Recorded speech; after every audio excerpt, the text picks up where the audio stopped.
Welcome back, everybody. We've got Mr. Dunn in the seat today. Dunn. Even though we're talking about a random article, but he's here, so I want to give him an intro. Dunn. And I really like your hat. Thank I you. wanted to throw that out there as well. Okay. Thank you. So, Normalize men complimenting men. Yeah. normalize it. Hey, Nick, you got pretty eyes. I think they're just normal brown eyes, but yeah. Joe's lying. Man, compliment man. Ukraine's Zelensky signs virtual assets bill into law legalizing crypto in Ukraine. What? And they have, just in case nobody's been paying attention, received over $100 million in donations in crypto to assist their war efforts. Last time I saw it was less than 20. So that was fast, dude. Over 100 million. Didn't million, damn. Coinbase and some other platforms blocked it in Russia, right? That's what I read. I read that in I think Russia. because of sanctions, towards Russia, centralized exchanges. But in Ukraine, it's cool. Wait, what do they mean by legalizing crypto? You mean prior to the war? Things like those apps or centralized exchanges can be in conversation different from like their crypto regulations in terms of acceptance in the nation. Does that make sense? Nope. Say it one more time. In the same way that something like a Coinbase can like stop working for Russian citizens because of sanctions, they can also technically stop working in general because of like the macroeconomic situation. Oh, yeah. But it doesn't mean that like crypto is can't work in their country.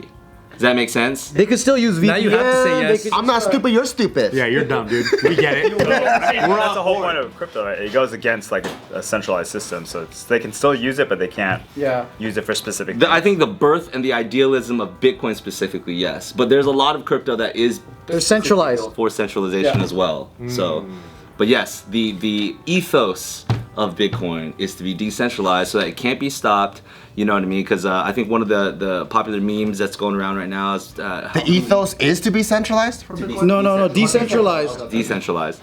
But one of these things where Putin's talking about how like this war has brought forth the idea that things like foreign exchanges, right, can just be like seized by U.S. diplomats or whatever at any moment. So it's not a foreign exchange, is it? It's a U.S. controlled still. Yeah. So there's a really kind of a hot moment for the world to kind of be paying attention to like. And it's so good for crypto. I was like a moan. What's the I mean, if you make enough money, it might be moaning, you know? Moans in Russian. It's very bullish. Well, Why is it bullish? What do you okay, before I answer that, I want to know why, like, what does it mean to be like crypto is legal in Ukraine? Because they were already taking donations before he announced it was legal. So does that mean at that time it was illegal or it was a weird status? It was probably a weird status. Yeah. This says that Ukrainian President Volodymyr Zelensky legalized crypto in the country, signing into law a bill on virtual assets amid a frenzy of digital asset donations to support the country's defense against the Russian invasion.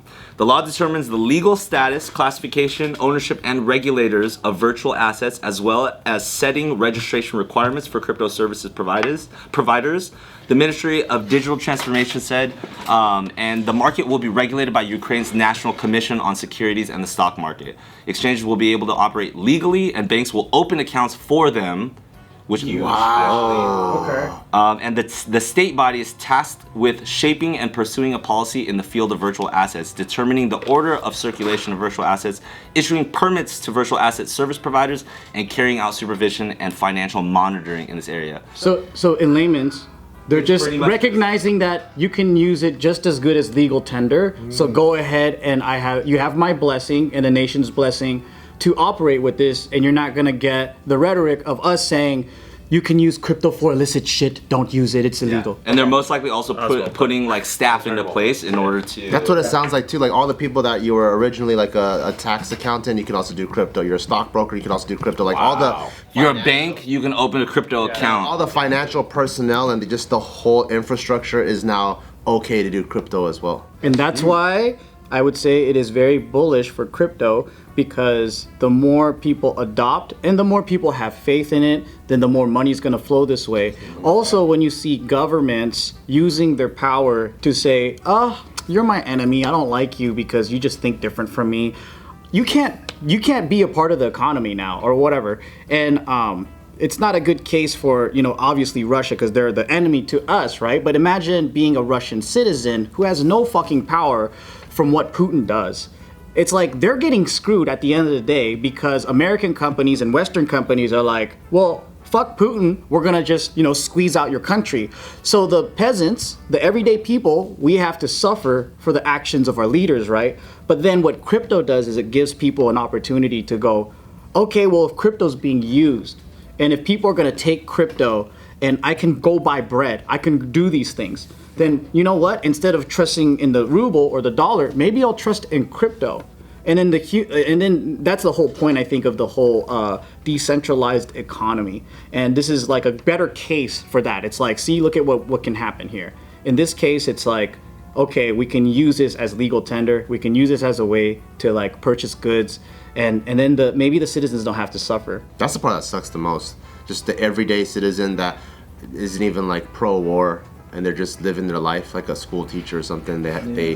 You can't even buy Uniqlo over there anymore. You can't buy Apple products. buy It's like Nike, none of that. But what sucks is it is a tactic of war, though. It's like espionage or whatever, right? Where you squeeze out the country's citizens, so there's uprising within, and then if they can't battle a war outside, if people within are just like trying to take down the government. Then you have an insurgency. Exactly. Is that a tactic of war?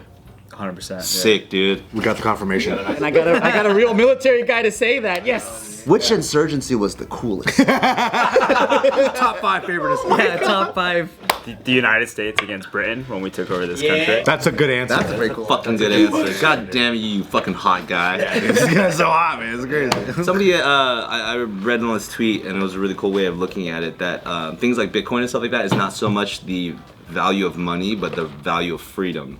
You know what I mean? Because money is we can tell in this time frame that like money is a really volatile concept. Yeah. You know what I mean? Who controls it? Where people's stances on? For us, it's like technically, I believe a barrel of oil is actually cheaper than it was like a year ago now. Technically, and yet they're still charging us more for it because they can take advantage of that. You know what I'm saying? Like oil tycoons and stuff. So it's like the idea of money is not so much what its value is, but like the freedom in which it can like give somebody. You know what I'm saying? So I think that's a cool bullish concept for stuff like Bitcoin. So buy more crypto then. Huh? And here's the thing: this same bill, an earlier version of it, was rejected in September of 2021 by Zelensky. So think about like the circumstances that have to change. 180. Exactly, right? That's like them Yeah. arming their citizens.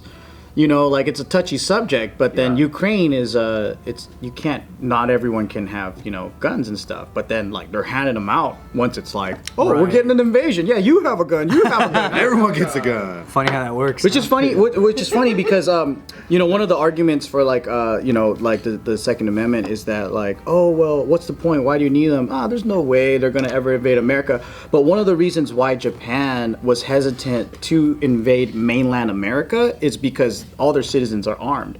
So you're gonna have to face not only their army but Militias. a huge resource drain of trying to take over every single town in America.